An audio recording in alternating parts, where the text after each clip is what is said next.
Connor, you're a big fan of bacteria. Should we talk about the one that most people know and do not love? Staphylococcus? Ah, the famous cause of staph infections. Yes, why not?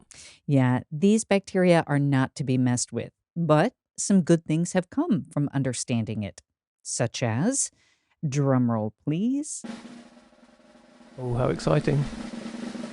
the discovery of protein A. Aha, Protein A. Finally, an episode on Protein A, discovered in our lifetime and is going to drive just the most incredible things for generations to come. So, is that what matters on today's episode? In fact, it is. Let's find out about protein A.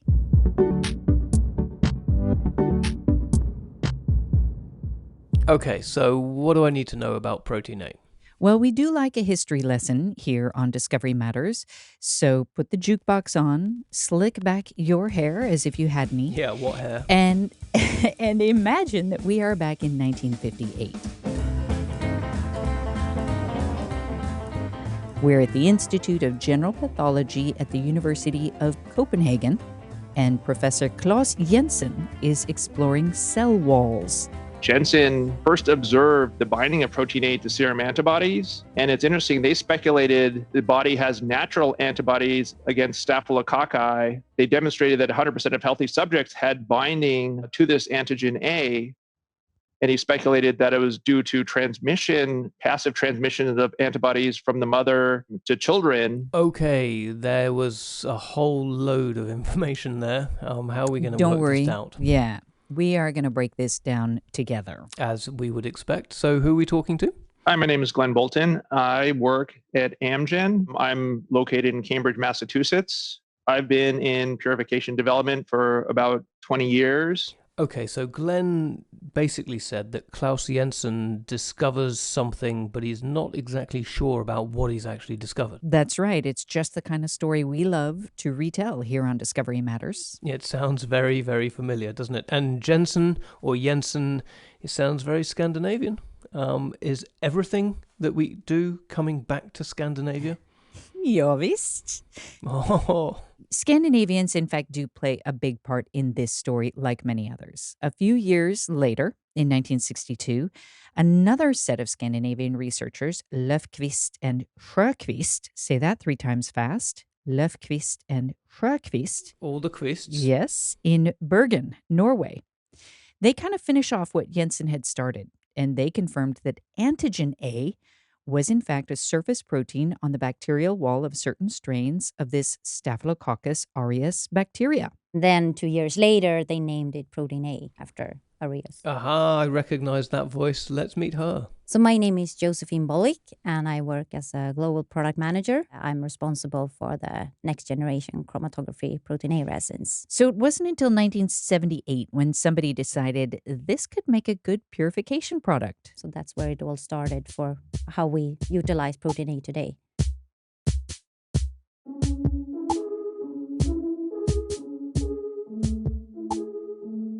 So let's break down everything to do with protein A. Please, let's do. The protein A's function for Staph aureus is actually to interrupt your immune systems. Now that voice sounds familiar as well. Yep, that is our former colleague Jonathan Royce.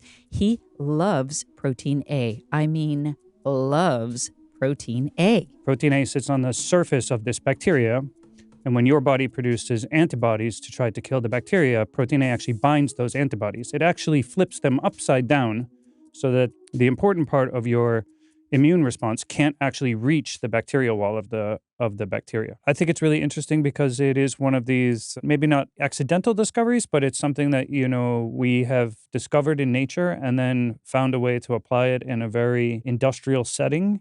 And I think it's also really interesting that in the beginning, no one thought this technology would ever be used at the industrial scale. I mean, it was a lab scale product at the beginning. And if you read some of the first product managers' notes, which are like on typed paper, they were forecasting, maybe someday we'll sell like a liter of protein A. And today, GE and other companies produce tens of thousands of liters of this product. It's a fascinating story from both of those angles, I think. It is a very interesting molecule, as Jonathan said. It's based as 3 alpha helixes. That structure makes it very good. The amino acids are pretty much protected. So when you're actually treated with, for example, alkaline solutions and so on, it can actually protect the amino acids a little bit. As compared to other protein scaffolds, which are perhaps having more beta sheets, like protein G, those amino acids are more exposed to treatments. So it is a very interesting molecule can you actually engineer it to bind to other proteins as well? Because it has a very good structure in that sense. It's also quite beautiful. It's quite a striking structure when you see it, these 3 triple helixes and the way that they're intertwined with one another. It's quite unique in the way it looks, and it looks really nice when you see the 3D structure in like a color image. So that's also a reason to love Protein A. So it's like the kind of natural antidote in our immune system. Exactly. Okay, so this is a lot of information. Is it then like flipping a pancake and not cooking the other side? It's the casing on a Kinder Egg. I'm looking for a metaphor here. Help me out. If you put all your clothes in the washing machine, like a lot of synthetic material and one piece of wool, and you wanted to grab just that piece of wool, you could put the rough side of a piece of Velcro in as well. And the Velcro would only stick to the wool. It wouldn't stick to any of your like training clothes. And that's how Protein A works. It only grabs that thing that you want, and it doesn't grab anything else.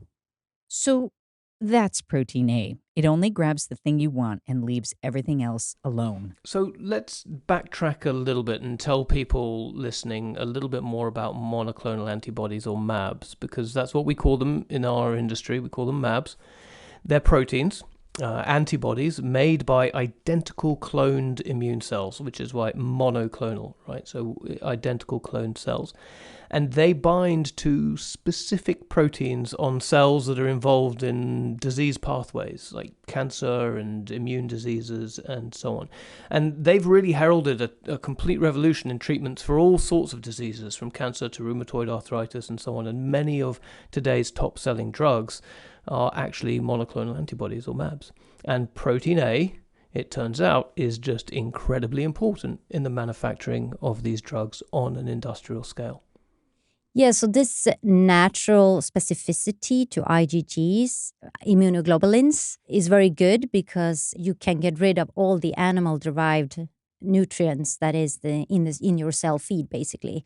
So it only binds your target, so your drug in this case, which is your monoclonal antibody. So you get rid of everything else. And that has the benefit that the subsequent step, you can actually reduce those. So it has a very good advantage because it's very specific. You get very high purity at the end. So there is this particular constant part that Protein A is binding to, and Protein A wants to do this. If you have that on a chromatography resin, for instance, then you bind your drug to the Protein A, which is on the resin, and everything else from your cell culture feed, all the proteins, nutritions, everything goes through the flow through, and you get rid of that basically, and that gives the very high purity of your final drug product. So what's the future then? How can something this efficient get any better? Or is there a risk of disruption by another technology or another protein? Protein A has been engineered over the years, ever since that first resin came out. And we've made it more alkaline stable so that it can actually handle, because since you have all those nutritions in your samples, this step is also prone to bioburden incidents. So by cleaning it more harsh, then you can actually get rid of that problem. So we have engineered over the years to actually be able to have those clean in place to higher concentration of sodium hydroxide. But I think going forward, Protein A, now it has been utilized on chromatography beads, but I think it's a protein. It can easily be attached to other new technologies like membrane technologies or fiber technologies. So I think that's what we're going to see going forward. So here's what that means for drug making. You still have that specificity, of course, and you can reduce the bioburden incident complications, but also by putting it onto other technologies, you can actually improve the productivity of your process even more. You can run even faster. Over the years, it has been a lot of focus on the beads and to make them more better pressure flow properties and so on, to run the processes faster and also to respond to the increased titers. Now customers want to have even more productivity, and that's where we're going to see those new technologies come in place. But I think Protein A is still going to be very useful in those new technologies as well. Protein A columns are the weakest link in downstream purification with respect to the bioburden risk. And so Josefin is going to explain that.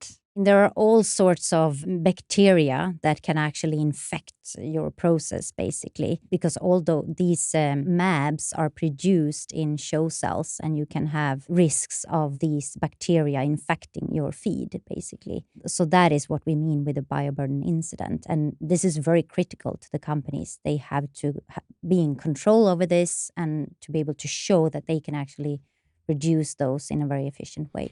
So when Josefin's talking about increasing speed, what are we talking about exactly? Are we talking about like from hours to minutes or months to hours?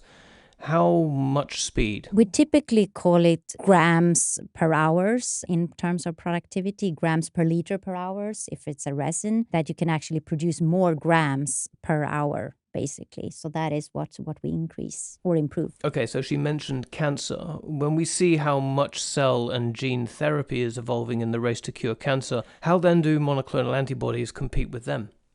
Well, I think both technologies are here to stay, but there are actually interesting, very recent data that was presented by two companies late last year that bispecific antibodies are actually outperforming CAR-T treatments. So that is a very interesting thing going forward to look out for. So I think definitely that antibodies can still have their space when it comes to cancer treatments and so on. For Glen, he says that if you imagine Protein A as a car, it's like your old Faithful. It's the car that you drive every day, not the Sunday convertible. Yeah, I think that's a good analogy. You want reliable, economical transportation that you don't have to worry about getting to point A to point B. And then it's sort of a reliable economic transportation for us to get early stage drugs to the clinic and to commercialization for patients. And he carries on saying that it really is a lifesaver. It's something that I value a lot because we have to get these drugs out fast. We have to meet the clinical timelines. We have to get them to patients quickly. I don't have a lot of time to spend developing the conditions. I want to get the material through with very little risk. I don't want to lose yield. I don't want to give something that's too impure. So to me, Protein A is kind of a lifesaver in that I can very quickly produce these drugs and move them along to the patients with very little development effort and with good confidence. I'm going to get high yield and high purity. So for me, that's key. I don't have to worry about whether it's going to work. Am I going to lose all my product? Is my product going to be too impure when we're doing early stages of development and we want to rapidly get material out? So, from something scary and unknown and unexpected, we've found something that's provided enormous benefit to the biotech industry and to patients all around the world. Exactly. And it's another discovery in an unexpected place. And it's another story for you to use, Conor, when you talk about your love of bacteria. I love those little guys. Yeah. And my love for ratings for our podcast. So please do that. And thank you for listening. Catch us anywhere you listen to podcasts, on Spotify, on Apple Podcasts, on Stitcher, on Himalaya. So our listeners in Asia, you find us there.